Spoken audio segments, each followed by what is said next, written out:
Welcome to Art in Focus, our weekly discussion of news and controversies in art around the globe.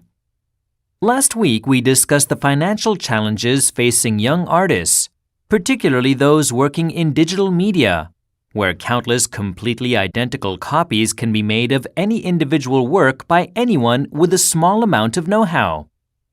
The big news of this week presents a thought-provoking comparison.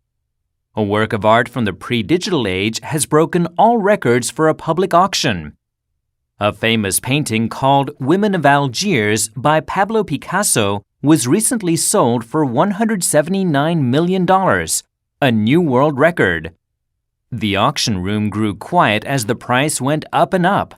Then people clapped and cheered at the final price, $20 million over the estimate. According to the auctioneer, it was, quote, one of the greatest moments in auction history. The work is the last of a series of 15 paintings which Picasso produced in a burst of creativity during 1954 and 1955. The subject of the paintings was inspired by a work of a similar name, Women of Algiers in Their Apartment, by the French artist Eugène Delacroix, painted in 1834, featuring 3 women relaxing inside an apartment. But while the Delacroix original is painted in a realistic style, almost like a photograph, the Picasso version distorts the image in various ways, showing different angles at the same time. Where the original shows a dim and quiet scene, Picasso paints a scene full of movement and color. Picasso finished the series on Valentine's Day, 1955. His great friend and rival, Henri Matisse, had died the previous year, and Picasso's painting takes up themes and ideas from Matisse. It is, in part, a tribute to the memory of his dead friend. The painting also illustrates the strong influence of inflation in the art market.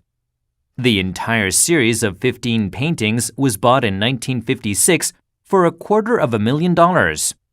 In 1997, this painting alone sold for $32 million. And now, less than 20 years later, it has sold for $179 million. This kind of rapid rise in prices would make any investor sit up and take notice. And we are now experiencing a global boom in the sale of artworks by well-known artists. But are these artworks really worth what people are paying for them? Could any painting really be worth hundreds of millions of dollars? Is there any limit to this? And most importantly of all, what happens when art museums, many of which are funded by taxpayers, can't afford to buy art anymore? Next, we'll take up these issues with 2 experts.